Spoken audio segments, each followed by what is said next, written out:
Hello there, and welcome to the program that takes you on a ride in 25 minutes to seek out innovation and creativity that are unique to Africa. This week, a young Nigerian lady, Abigail Ogunyemi, develops a wearable device called Melopad to relieve women from menstrual cramps. And we chat with Douglas Kendinson, CEO of Seller, on Africa's creator economy. we'll give you more in a moment. This is Tech Trades, and I am Olayemi Odunuga. The internet, like the steam engine, is a technological breakthrough that changed the world.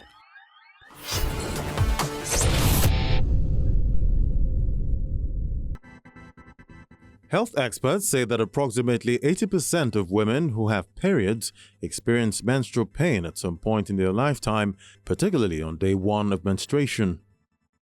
Oftentimes, to douse the pain they're feeling, women turn to painkillers, alcohol, and make use of hot water bottles. Abigail Ogunyemi, CEO of Melopads, is a young Nigerian seeking to redefine the approach to healthcare in Africa by promoting happy periods through technology for women. For someone who used to have chronic menstrual cramps, she decided to create a device to relieve women from the pain. I decided to innovate on the use of hot water bottles instead of using, those bottled waters we get on the street. We evaluated these existing coping mechanisms and tried to see, okay, what works, what doesn't work. Hot waters work, and it's sustainable, and it's also eco-friendly because, we prevent the plastic waste that occurs when we use too much plastic bottles, and also, the skin scalding. So I think those were the things I took into consideration. And on one of those days when my mom was massaging my stomach with hot water bottles, I remember my phone vibrated and it was on my stomach, and the vibration from my phone actually, it was kind of ticklish, but it felt good. It was able to distract me from the pain for a time being. And that was how I decided to research into the use of nerve stimulations, to cure pain. And I was able to, get some tangible information that actually proves the use of nerve stimulations as a way of reducing pain. So that's why the two technologies we decided to, combine: heat therapy, nerve stimulations, and that was what we have embedded in the Melopads technology and also in the design. Melopads is a wearable device used during menstruation to block pain through heat therapy and nerve stimulation. The aim is to help women who suffer from chronic menstrual cramps get relief without the use of drugs. So the Melopads idea came to mind in 2018. It was my 19th birthday gift, I would call it, because the idea came some 2 days before my birthday, and I was just thinking about it. But we didn't start production until 2021. So it was a major constraint trying to think about a technological product, given that I do not have any background or the skill to do this. However, I decided to, come home, try to look for people who can, because I know Nigeria has been making a lot of waves in the tech space, and I know there is definitely someone with the skills and talents that I need. And I found one through a referral from a friend. And he happens to be someone who is so passionate about, electronic device creation, So bringing my project to him, his name is Wale, by the way. And bringing my project to him gave him, a lot of excitement to work on something new, something related to women, making actual impact, So that was how I got my first team member at Wale. And as we progressed forward, we decided that, okay, there was a need for us to have a social media presence. And on one of our events, one of the exhibition shows we attended, we got Elizabeth Kisolo from Uganda, who had volunteered to, manage our social media presence for the time being.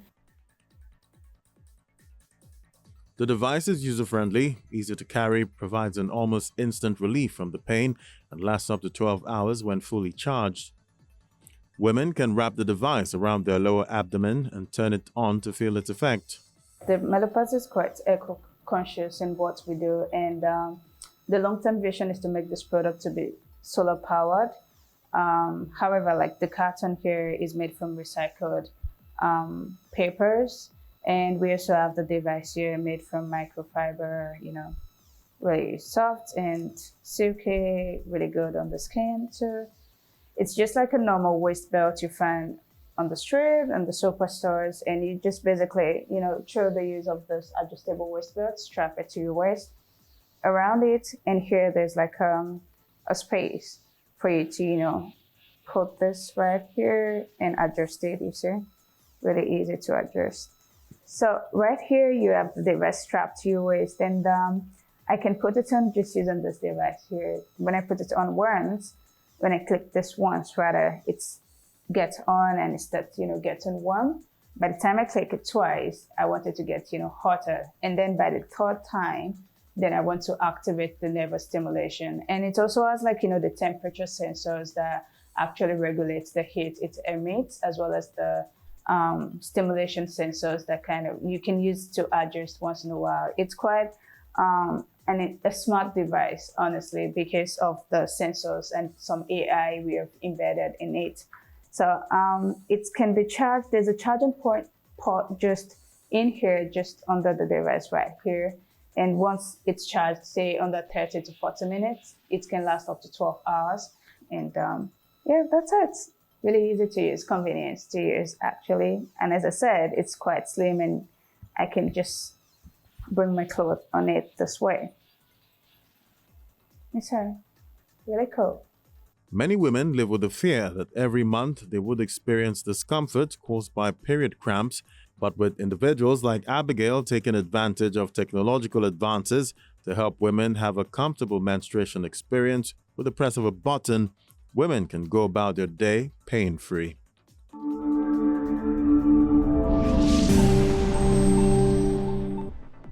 Google has unveiled a flurry of artificial intelligence tools for its email, collaboration, and cloud software.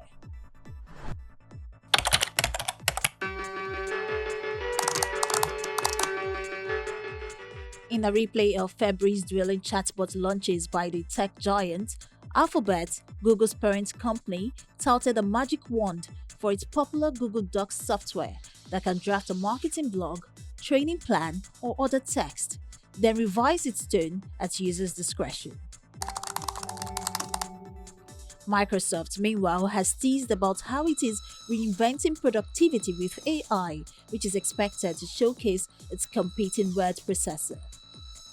Alphabet also said its AI will be able to summarize message threads in Gmail, craft slide presentations, personalize customer outreach, and take meeting notes as part of its upgrade to Google Workspace, a product suite with billions of users on free and paid accounts.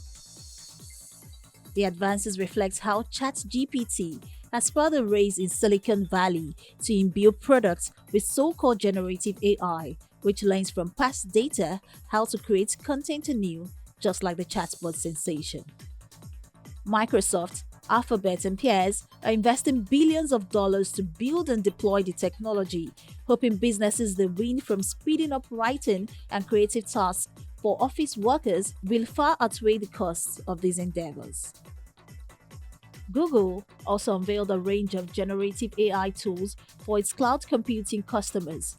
For instance, previewing access to Palm, one of its most powerful large language models that creates human-like text. Google said customers can fine-tune its AI model with their own data while keeping the information and benefits proprietary. In another enterprise software example, Google showed how a fictional furniture business could build better customer service chatbots capable of generating images as well as text, like showing how a corgi dog would look on a mid-century modern chair. A promotional video showed the chatbot could integrate with a payment system so a shopper then could buy the chair. According to the video, Google aims for its AI to transform the work of marketers, lawyers, scientists, and educators. The Mountain View, California-based company announced a partnership with high-profile AI research lab Midjourney with Google to provide cloud infrastructure, including its custom TPU chips. Microsoft's generative AI rollout so far has outpaced that of Alphabet, which is wary of societal harm, as well as damage to its reputation as a reliable source of information.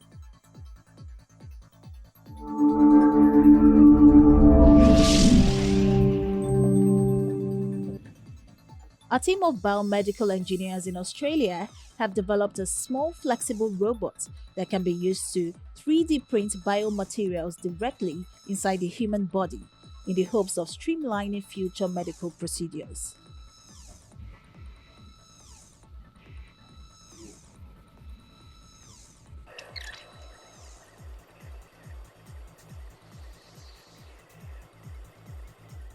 Three-D bioprinting is a process where natural tissue-like structures are printed using bioink and living cells in order to repair internal harms such as organ or tissue damage or ruptured blood vessels.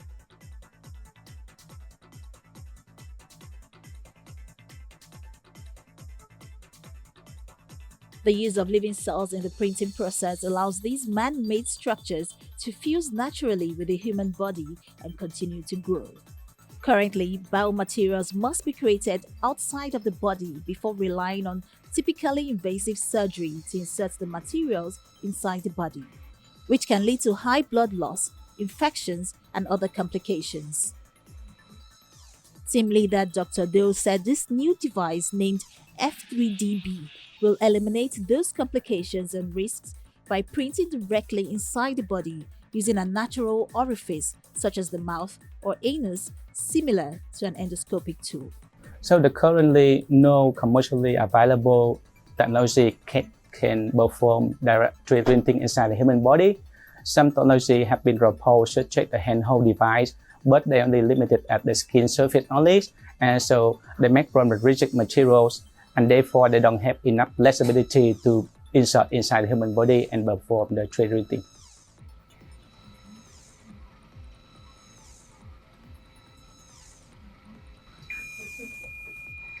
F3DB features a 3-axis printing head that can bend and twist using hydraulics on the tip of a soft robotic arm. The printing nozzle can print pre-programmed shapes or can be operated manually if more complex or undetermined printing is required.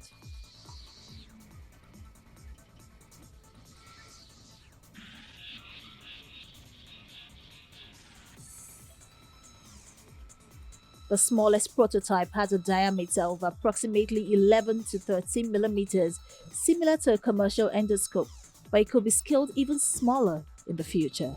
The current 3D bioprinting technology, they yield a large form factor of 3D printer machine like this. And then if they want to implement the biomaterial, for example, this one, it's very fragile and easy to broken. And then they have to open the human body like this, then do the implantation. But this technology, they have a lot of limitation, high infection risk, and high blood loss. In the lab, we try to scale this machine into the smaller version, like this device, and then we can insert into the human body using natural orifice like the mouth or the anus, and even we can use with a minimally invasive surgery. The device's printing nozzle can be altered to act as a scalpel and water jet to provide a wider range of applications and act as an all-in-one endoscopic tool. Practitioners could use the scalpel to conduct tissue dissections or remove cancerous tumors, then use the water jet to clean the lesion before bioprinting directly onto the wound to speed up the healing process.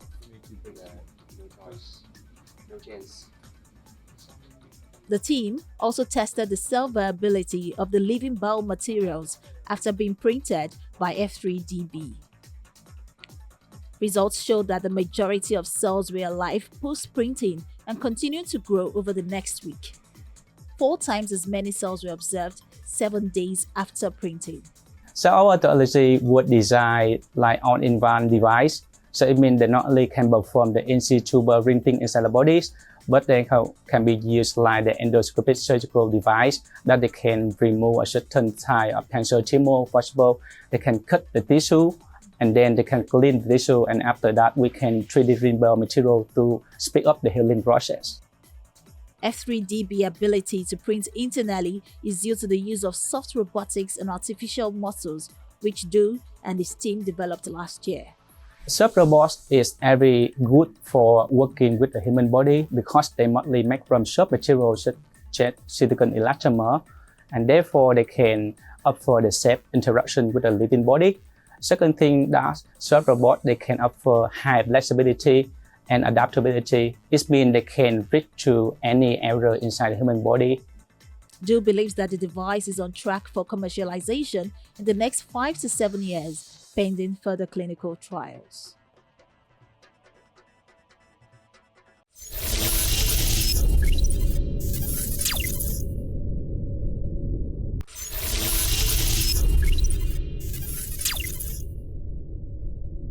The creator economy is evolving rapidly and is estimated to be worth about $100 billion globally.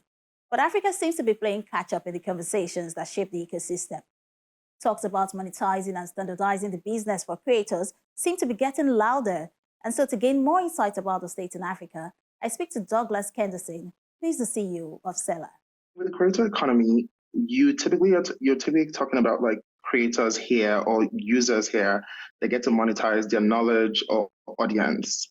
So in this case, when you say monetizing your knowledge, you have people that package products into like ebooks, courses, trainings, events. And then when it comes to like audience, you have people that monetize their audience for advertisement in this case. And I think Nigeria is doing very well in this economy because we have so many Africans that are very enterprising. And today on our platform, Seller, we have over 60,000 creators, and advertisement for different kind of creators that monetize by ads is just really growing. I mean, while we're not as big as the Western community, I think we are still just we have a very budding creator space right now. Now, there have been growing conversations about this ecosystem, extensive talks about monetizing and standardizing it. But some would argue that these talks are louder in some regions than others, and Africa isn't exactly part of this. Do you agree? I think when it comes to like the ratio of how much monetization goes on, Africa maybe is on the lower end of the spectrum. But I think we are really just pushing. I think a big part of monetization for any kind of industry has to do with payments today. And in as much as we have so many payment companies out there, there's still just not very great payments out in the whole of the continent. But that's something that is being worked on. Because in 2016, when most of the payment companies like Paystack and Flutterwave came up, payments was really a mess. Not a lot of people could pay. And now from 2016 to 2022, payments have sort of really, really increased. And that has improved the way people can monetize their businesses, meaning people can pay them from out of country, people can pay them in the country. And that sort of really made a big dent in this industry, as we say today. And what are the challenges of being a creator in Africa? When it comes to challenges, I mean, there are lots. I mean, I don't know if we want to say light, okay, or let's just leave that away. Let's leave that away.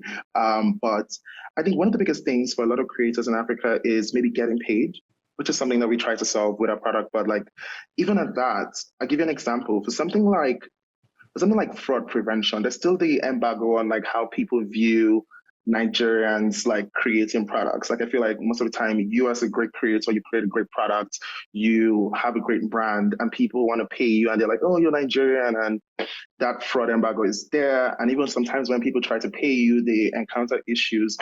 And that's a very big issue because you've done the work, you've really done a great job in putting something good, and then oops, you just can't get paid, or oops, someone is just doubting your confidence because you're Nigerian. But I think this is something that we are really redefining as the years go by. I think our reputation is just getting better. And I think it will only just get better. I think there are more challenges, but I think that's a very strong challenge that really stands out, even like fraud. And fraud in Africa is still a very big issue. And hopefully, as more payment gateways work to engineer better solutions, this will be better for everybody. And how easy is it for African creators to monetize their content? Very easy, actually. So we've sort of made it very easy so in less than 5 minutes, someone can create a profile and then sell their products in less than 5 minutes. You can sell an ebook, you can sell a course, and even something as simple as advertisement. And I'm just speaking to the social media end of it, where like maybe a creator is creating content on social media, they have a big audience and they're trying to monetize, and that really goes with like ads. And in that way, it's not that easy, it's not that hard.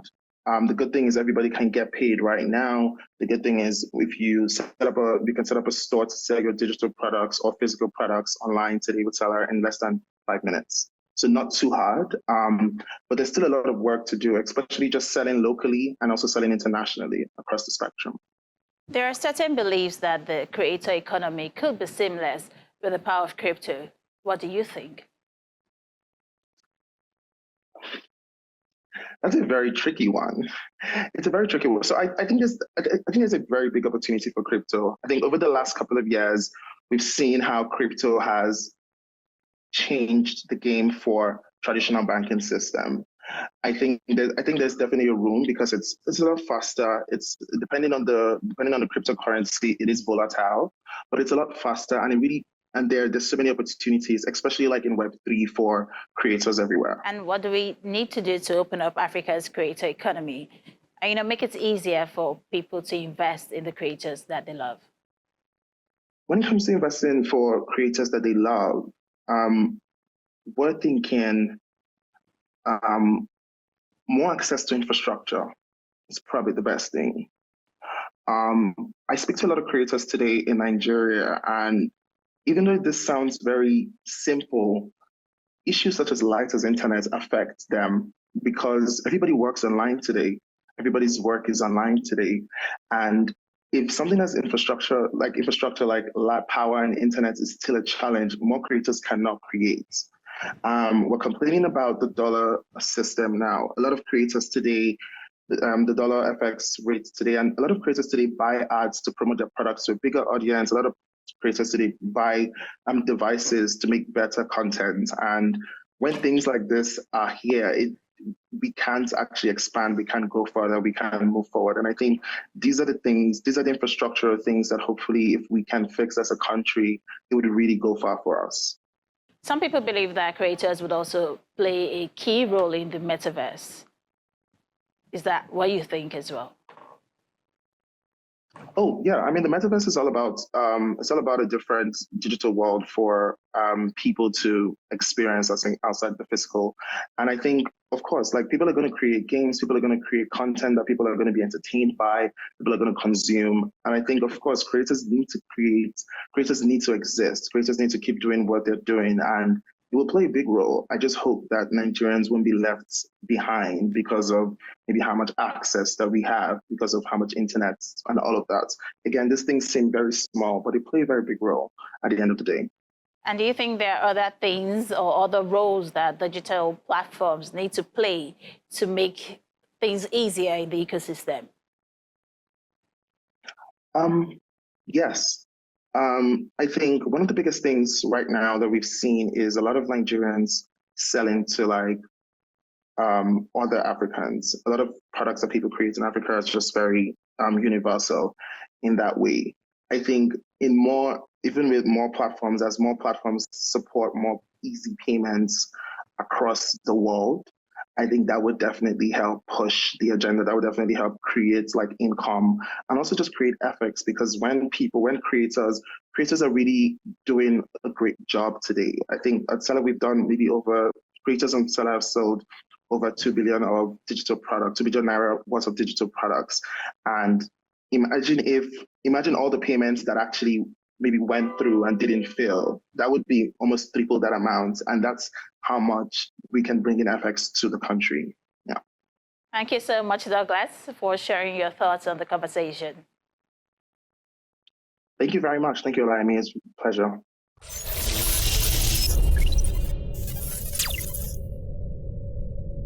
And it's a wrap on the show this week. Thank you for staying with us. Remember, if you are interested in keeping track of how tech-savvy innovators are crafting homegrown solutions using technology in the country, keep watching Tech Trends, because we will continue to showcase them for you, from startups to big techs and, of course, inventful thinkers. If you missed any part of the show, you can always catch up on social media on the channel's TV YouTube account. For Tech Trends, I'm Olaimi Odunuga. See you next time.